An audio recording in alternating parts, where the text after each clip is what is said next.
experiencia cultural en sus diferentes vertientes, como el canto popular, el teatro o las letras, por poner algunos ejemplos, configuraron una respuesta de la población uruguaya frente al sistemático avasallamiento de la libertad de expresión practicado por el régimen. A 40 años del golpe de Estado, esto es lo que la dictadura nos dejó. Hablaremos de cultura, arquitectura y urbanismo.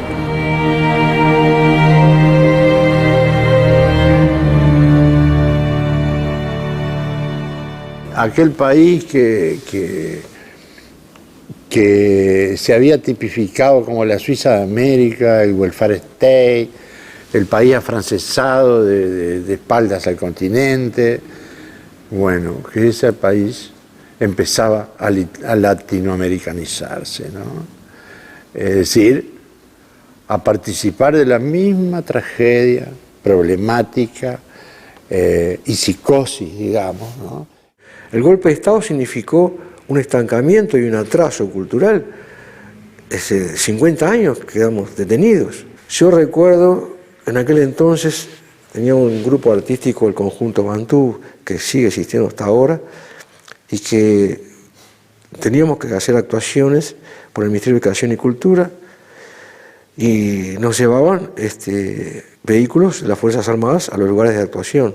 Y a mí me llamaba mucho la atención que tomaban a toda velocidad por las calles, flechadas a contramano, con una impunidad total. ¿Cómo fue el trabajo en opinar y la relación en particular con el doctor Enrique Tarigo? Bueno, teníamos la sensación, la convicción de estar participando en algo importante, de ser parte, aunque fuera en la minúscula proporción que a nosotros nos correspondía, de ser parte de un esfuerzo opositor, de una lucha por la libertad, de algo que nos emocionaba, hacía que sintiéramos que lo que hacíamos estaba lleno de contenido, de sentido, y nos gratificaba muchísimo a pesar de todos los riesgos que en aquel momento pudiera haber.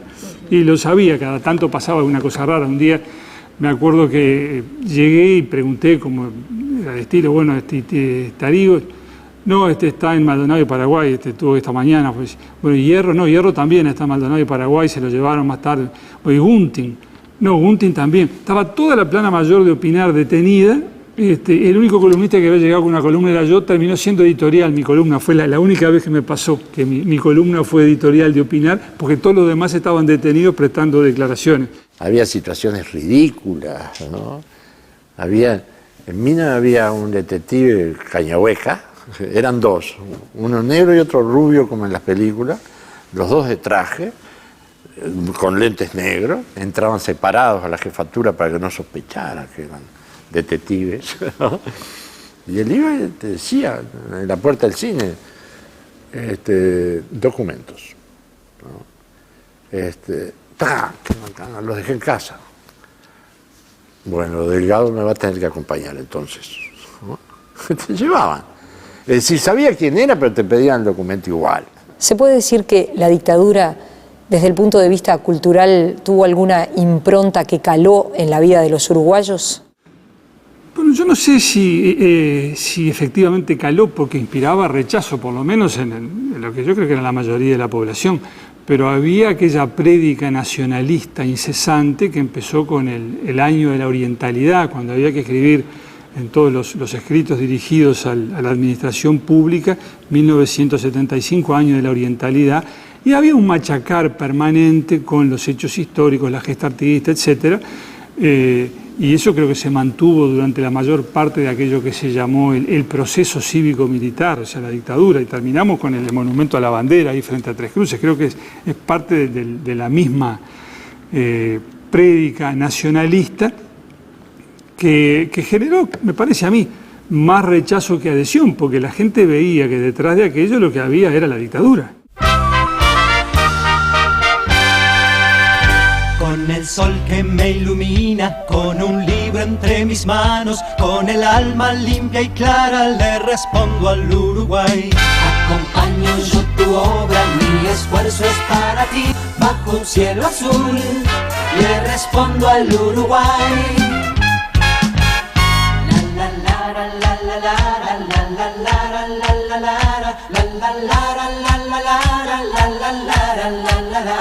En cualquier lugar del mundo con orgullo gritaré, muy confiado estoy por saber de ti, yo respondo al Uruguay. Respondo al Uruguay. Uruguay para mí es igual democracia, y si no hay democracia no hay Uruguay, o sea que toda aquella prédica nacionalista estaba vacía de contenido y de sentido porque se apoyaba en la negación de lo que es la esencia misma de este país. Afortunadamente esa sensación de eternidad se fue desmantelando poco a poco, ¿no? Y la gente empezó a darse cuenta de que la vida es una sola, ¿no? De que no hay mucho más para hipotecar, ¿no? Y eran capaces de robártela porque sí, ¿no?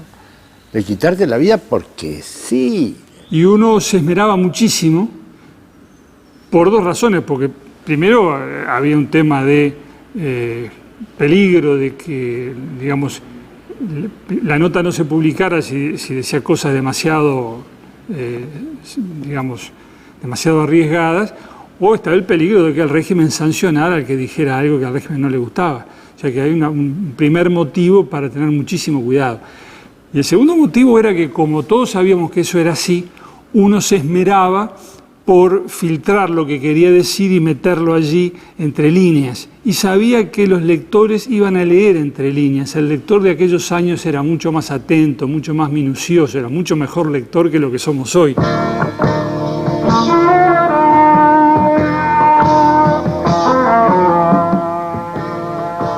Si bien la densidad habitacional es algo más que satisfactoria, 3 personas por vivienda, Uruguay se preocupa por dotar de viviendas confortables a todos sus habitantes. Así es como surgió el Plan Nacional de Viviendas, creándose un fondo nacional mediante aportes individuales, emitiéndose papeles de bolsa e instaurándose un sistema de ahorro.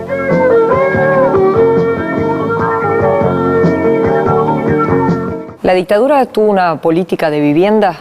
Claro que sí.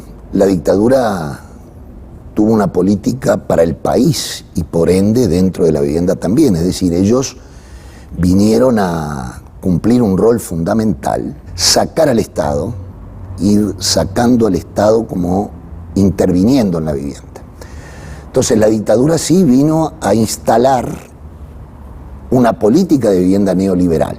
¿Hubo una política de vivienda que comenzó previo a la dictadura? En particular, un programa que se convenia en el año 72, obviamente se comienza a construir en dictadura, que es un programa nefasto. Es un programa, un convenio entre el INVE y la Intendencia de 1044 viviendas para erradicar cantegriles. Entonces, la teoría en el momento era hacer vivienda transitoria, en el sentido de pensar que después iba a venir la vivienda definitiva. La vivienda definitiva no vino nunca. ¿Se acuerdan aquello de categoría A, B y C? ¿No? Es decir, si tenías la C, eras destituido si eras empleado público, no podías operar ni en un club de babifútbol. Bueno, en las cooperativas de vivienda votábamos a los no tachados y los tachados detrás de la puerta seguían funcionando. Es decir, sabíamos que nuestros dirigentes naturales para la gente seguían funcionando. El canto popular, el teatro independiente, utiliza los salones comunales como verdaderos teatros de resistencia en aquel periodo. ¿La dictadura combatió al movimiento cooperativo? La dictadura tiene 3 periodos con el movimiento cooperativo que lo va desestructurando. Uno primero, que es a partir del año 74, donde se cierran todos los préstamos para las cooperativas de vivienda por ayuda mutua. Es decir, se termina, no hay más financiación. Y a través de sucesivas órdenes de servicio interno van aumentando los intereses de los préstamos y se roba absolutamente toda la cartera de tierras del banco hipotecario para viviendas de interés social, léase para cooperativas de vivienda, para INVE, y se le otorga a la promoción privada. Entonces uno tiene que saber, ¿vino a ser una política? Sí, vino a ser una política para las grandes cámaras de industria de la construcción. Eso es lo que vino a hacer la dictadura.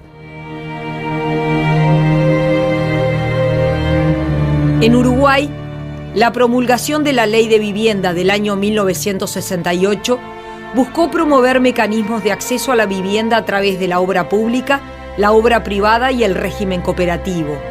Sin embargo, con la implantación de la dictadura en 1973, se consolidó un proceso de disminución de la presencia del Estado en las políticas de vivienda.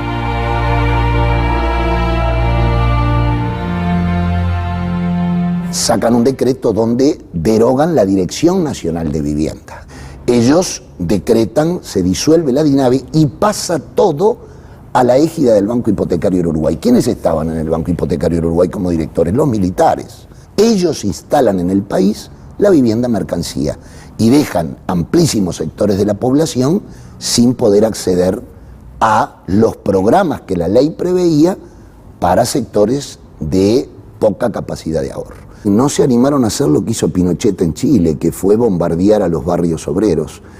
Tengamos en cuenta que el nacimiento de FUCBANC no tiene en sus inicios a los líderes sindicales de primera línea en aquel Uruguay polarizado, y obviamente que se cuela en la ley las cooperativas de vivienda en el año 68, gobierno de Pacheco, y también se construye en el periodo de la dictadura. Las cooperativas de ayuda mutua que existían eran porque tenían personería jurídica previa al golpe. ¿Se entiende? Entonces, para estas cooperativas de ayuda mutua que existían, en el año 79 se las hostiga concretamente desde el punto de vista económico. Los préstamos que para cooperativas de ayuda mutua tenían un 2% de interés, pasan a un 6% de interés.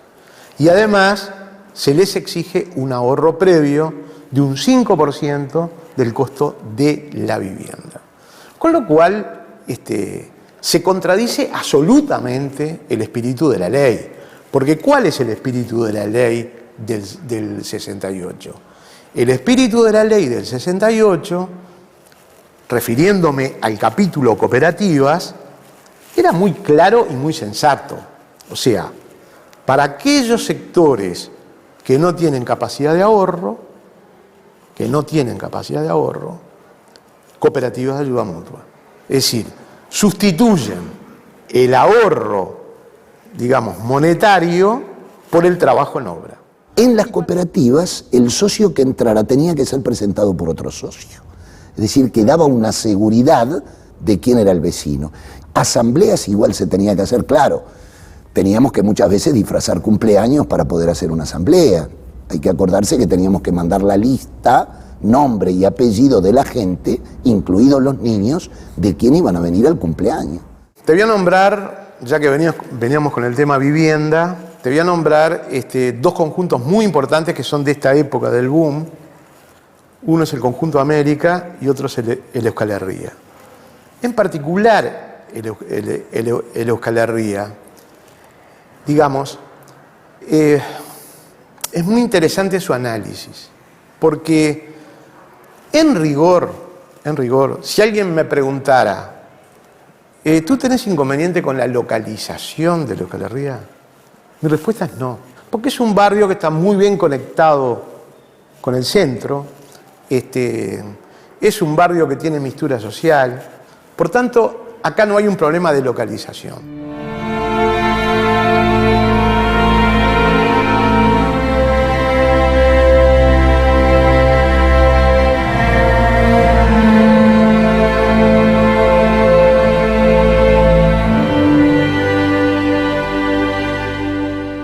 En un barrio que tú tenés una densidad más bien baja o media, digamos, lo lógico es no realizar una agresión de ese tipo al barrio, ¿viste? Es decir, se podrían haber hecho la misma cantidad de viviendas con una densidad media, pero no esta cuestión, digamos, de desestructuración de la ciudad.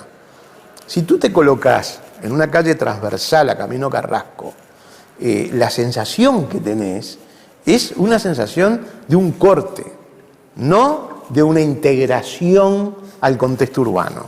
Las propias tipologías de la Euskal Herria también son sumamente discutibles. Siempre hay un estar comedor de doble orientación.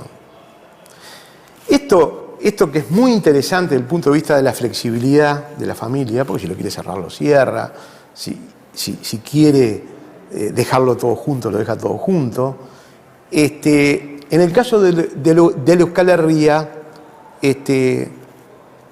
hay apartamentos que todos los ambientes dan a una misma orientación. Entonces digo, pobre las familias que viven al oeste. Es un desastre, absolutamente. Euskal Herria es un desastre. ¿Qué pasó con los alquileres durante la dictadura? Llegan a aumentar en el año 75 un 83% los alquileres. Imagínense si en este momento llegara a haber un aumento de ese carácter. Por lo tanto, toda la plaza inmobiliaria estuvo a favor del gran capital inmobiliario, porque acá no nos podemos confundir. La dictadura no golpeó a todo el mundo igual. Aquí Malvin Norte, por ejemplo, Malvin Alto, complejo que hoy se encuentra construido por Pérez Noble, recuerdo que hacían la propaganda de que tenía una piscina. En Malvin Alto viven aproximadamente más de 250 familias. En la piscina podían entrar 20 personas paradas. Y así se promocionaba, y así se vendió, y así lo financió el Fondo Nacional de Vivienda.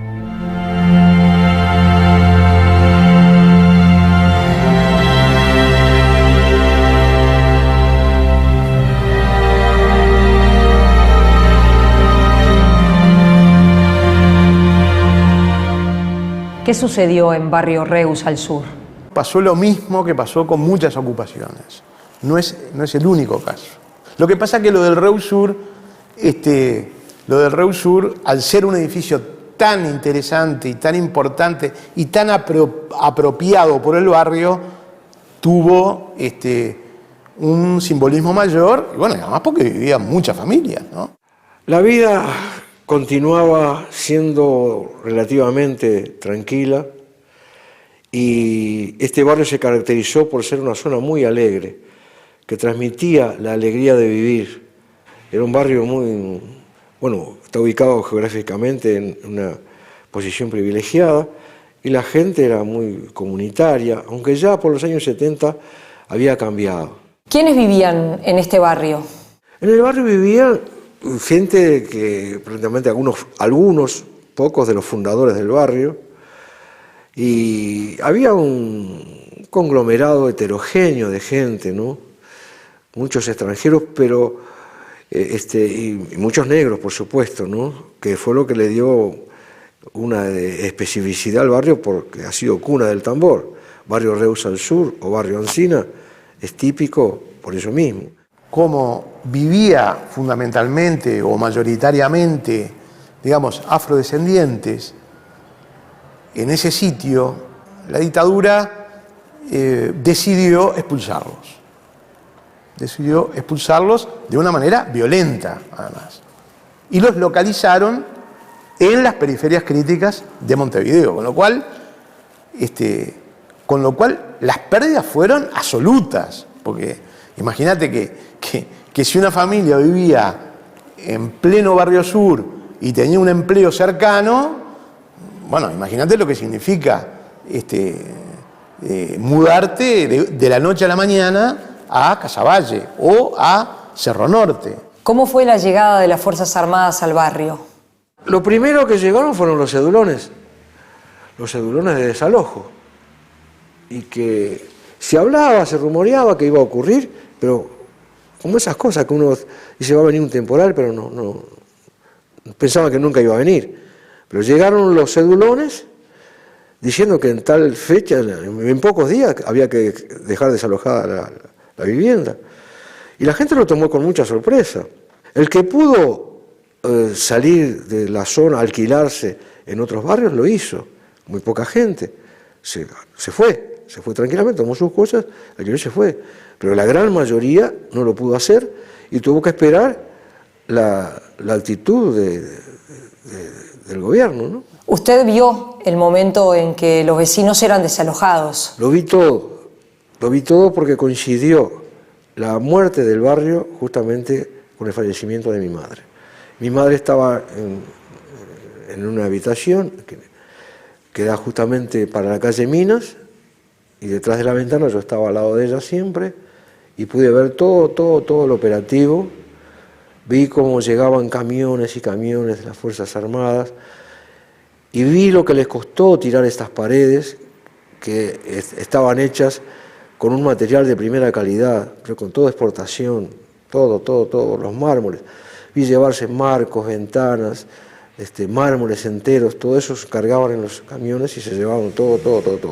Después de haberse alojado la gente, que se fue con una expresión como quien va condenado a muerte. En todo caso, si sos pobre y si te echan de tu casa, te dan una vivienda de emergencia. Con el agravante, además, que estas viviendas de emergencia están localizadas en lo que nosotros denominamos las periferias críticas. O sea, ya en lugares, ya en barrios con una fuerte tendencia a ser homogéneamente pobres. Que bueno, casos paradigmáticos son Casavalle y Cerro Norte. Es lo que la gente denomina palomares. Y son viviendas absolutamente inadecuadas en cuanto a áreas, son absolutamente inadecuadas en cuanto a aislación térmica, es decir, son de muro simple, de techo de chapa, sin cielo raso, es decir, todas condiciones absolutamente inadecuadas para una vivienda digna. La falta de criterio y de amor que hubo de los responsables de ese entonces. El presidente era el general Goyo Álvarez, el intendente, me refiero cuando el momento del desalojo y la destrucción del barrio, Rachetti era el intendente, y el ministro de Cultura, Daniel Darrac. Fueron las tres firmas que decidieron el destino de toda esta zona. ¿Qué sucedió en el interior del país? Yo recuerdo que nosotros entre el 82 y 83 íbamos en ómnibus a las cooperativas de vivienda a hacer asambleas que, por cierto, había que mandarle a la jefatura del departamento que íbamos a hablar y que no íbamos a hablar, y nos recibían en la agencia de ómnibus, en la parada, tiras, que era muy cómico además porque nos dábamos cuenta que un tipo que no conocíamos nos acompañaba, y nos acompañaba a 10 metros de distancia, y entraban a las asambleas. Y me acuerdo en Paysandú, por ejemplo, que los compañeros decían, no, igual vamos a hacer la asamblea. El tira entraba, se sentaba en el fondo de la asamblea, y la gente le decía, ¿quiere un cafecito?